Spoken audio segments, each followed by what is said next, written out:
Of physics में आप सबका स्वागत है। प्यारे बच्चों, आज का जो हमारा टॉपिक है वो है अनुगमन वेग के आधार पर ओम के नियम की व्याख्या। ठीक है बच्चों, अनुगमन वेग के आधार पर ओम के नियम की व्याख्या हमें करनी है बच्चों। इसको शॉर्ट में हम कहेंगे डिटेक्शन ऑफ ओम्स लॉ। ठीक है बच्चों, और बच्चों ये बोर्ड की परीक्षा के लिए बहुत ही महत्वपूर्ण जो है आपके पास ये डेरिवेशन है बच्चों। इससे पहले बच्चों जो है आपने अनुगमन वेग और धारा में जो संबंध निकाला था तो बच्चों वो भी बहुत ही महत्वपूर्ण था। अब बच्चों इसमें जो है आपको एक चालक बनाना है। एक चालक आपने बना दिया है। इस प्रकार से आप एक चालक को बनाएंगे।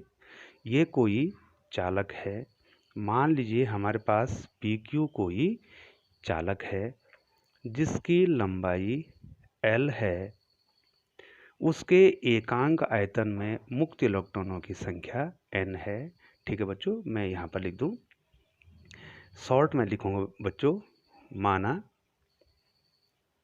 चालक की लंबाई बराबर L। बच्चों दिखाई दे रहा है, माना चालक की लंबाई L। अनुप्रस्थ परिच्छेद, अनुप्रस्थ परिच्छेद का क्षेत्रफल, एरिया ऑफ क्रॉस सेक्शन, क्षेत्रफल जो है A है। एकांक आयतन में, एकांक आयतन में मुक्त इलेक्ट्रॉनों की संख्या,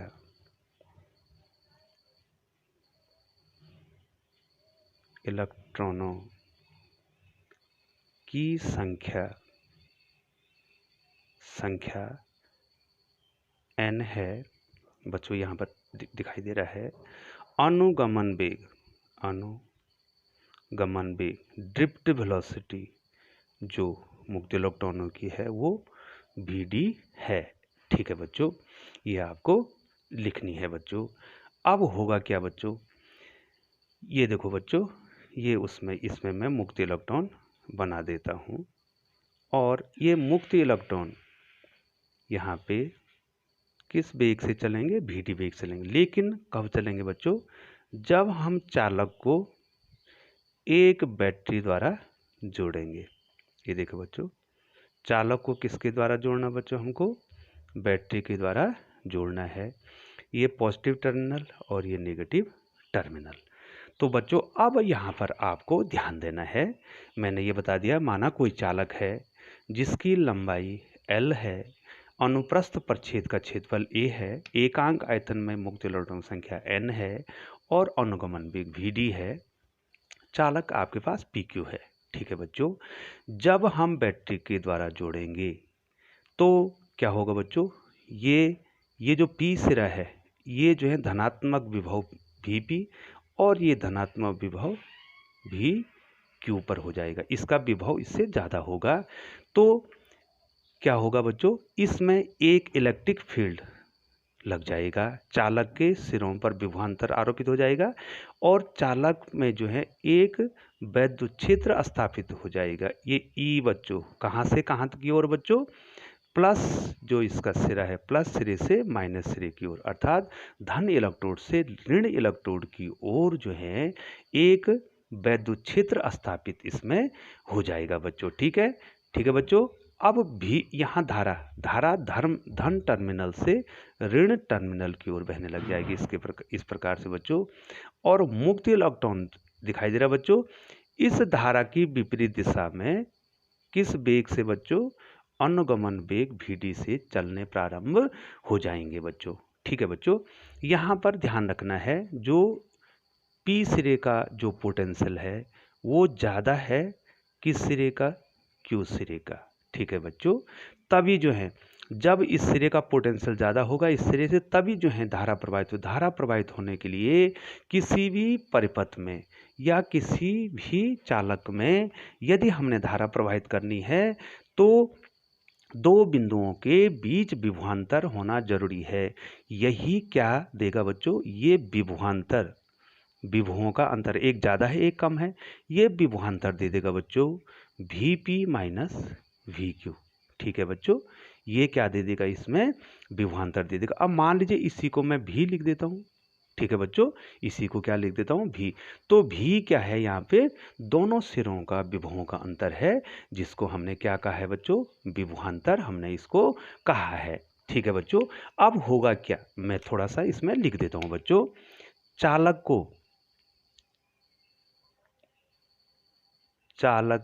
के सिरों को बैटरी द्वारा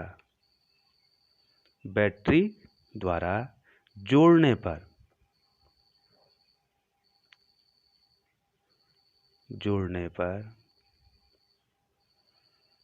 चालक के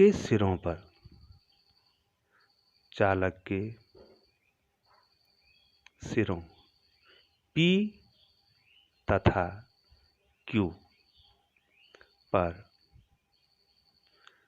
विभवांतर आरोपित हो जाता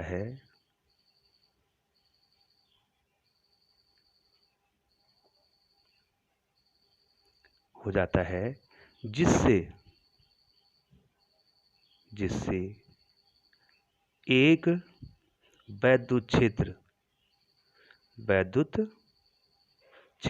बच्चों आप ध्यान देंगे, एक वैद्युत क्षेत्र E स्थापित हो जाता है। इस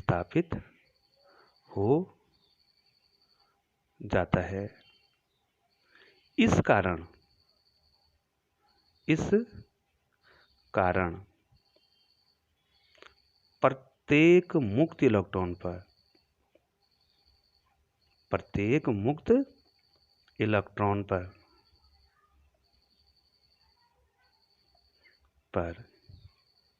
एक बल लगता है। एक क्या लगता है बच्चों, ये देखो, प्रत्येक मुक्त इलेक्ट्रॉन पर एक बल लगता है, जिस कारण मुक्त इलेक्ट्रॉन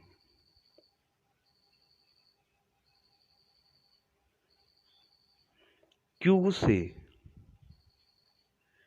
P की ओर, ठीक है बच्चों, धारा के विपरीत, यहां पर क्या लिखेंगे, धारा के विपरीत Q से P की ओर अनुगमन वेग VD से चलने लगते हैं।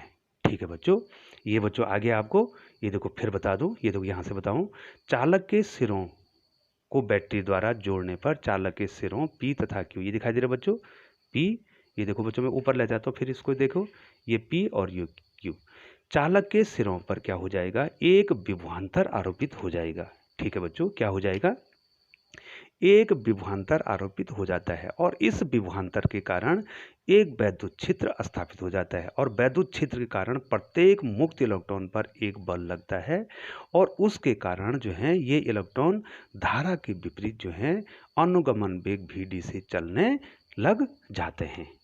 ठीक है बच्चों, ये क्या हो जाएंगे, धारा के विपरीत दिशा में अनुगमन वेग से चलने प्रारंभ हो जाएंगे। अब बच्चों थोड़ा सा मैं आपको यहाँ बता दूं कि हमने आपको कहा था बच्चों कि यहाँ पर देखिए E बराबर वैद्युत क्षेत्र की तीव्रता E बराबर होता है F/Q0, ये पहले चैप्टर में आपने पढ़ दिया बच्चों, देखो।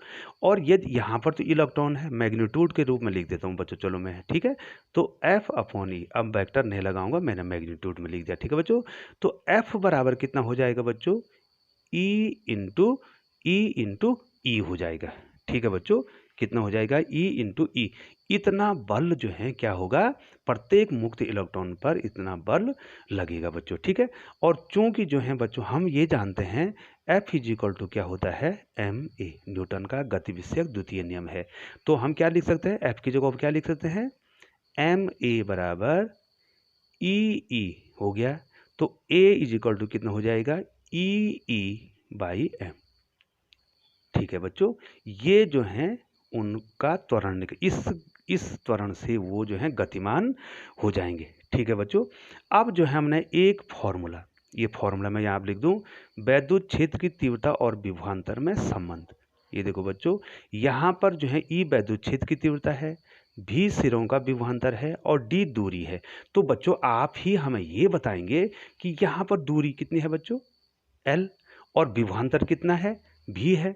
तो इस सूत्र के अनुसार क्या हो जाएगा, अगर हम इसको लिख दें, ई बराबर क्या हो जाएगा बच्चों, भी बटे एल। ये देखो ई की वैल्यू कहाँ पर रख देंगे, इक्वेशन नंबर 2 में हम यहाँ पे रख देंगे बच्चों।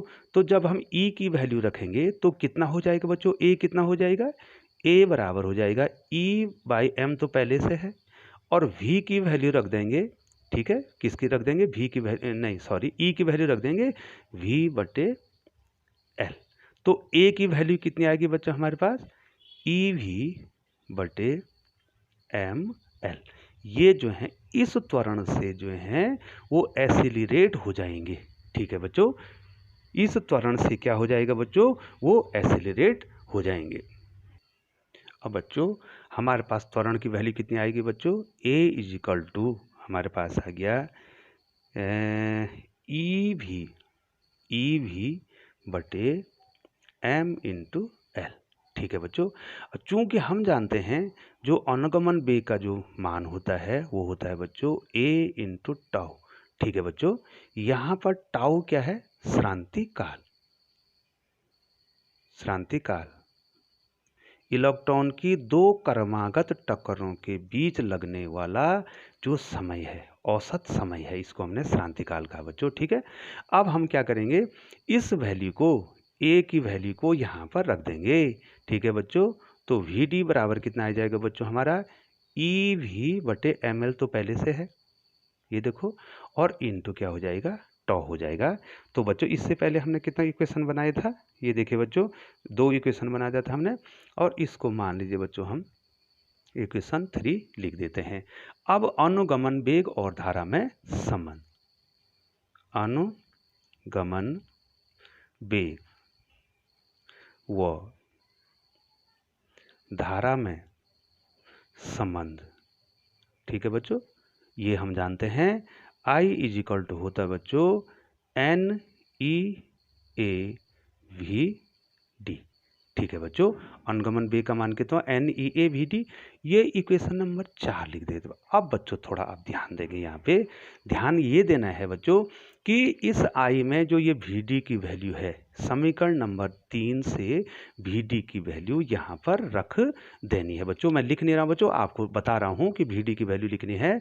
तो आई बराबर कितना हो जाएगा बच्चों, एन ई ए, ये तो पहले से है, और वी डी की वैल्यू कितनी होगी बच्चों, ई वी बटे एम एल इंटू टाउ। ठीक है, ये श्रांति काल है बच्चों। ठीक है बच्चों, अब बच्चों यहाँ पर देखिए आई बराबर कितना हो गया, एन तो ये है, ई ये है, ई है, एन ई स्क्वायर, ए भी आ गया है। ठीक है बच्चों, ए वी और टाउ, और बटे कितना आ गया बच्चों, बटे कितना आ गया, एम इंटू एल। ठीक है बच्चों, अब बच्चों अगर आपको ओम का नियम वेरीफाई करना है तो ओम का नियम आपको ये लाना पड़ेगा, ओम का नियम। ठीक है बच्चों, ये पहले से जानते हैं ओम का नियम। ये देखिए बच्चों, ओम का नियम, वी और आई का अनुपात जो है एक नियतांक होना है, जिसको हम वैद्युत प्रतिरोध कहते हैं बच्चों। तो बच्चों इस समीकरण में ये भी से अगर भाग दे दें तो ये आई अपॉन भी हो जाएगा, उसका उल्टा कर देंगे तो भी से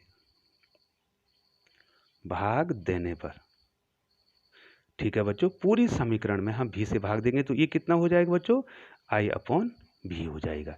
ठीक है बच्चों, ये क्या हो जाए आई अपॉन भी, ये देखो भी से भाग दे, यहाँ भाग दे तो ये कट जाएगा बच्चों, तो कितना हो जाएगा बच्चों बताइए, एन ई स्क्वायर ए टाउ बटे एम एल।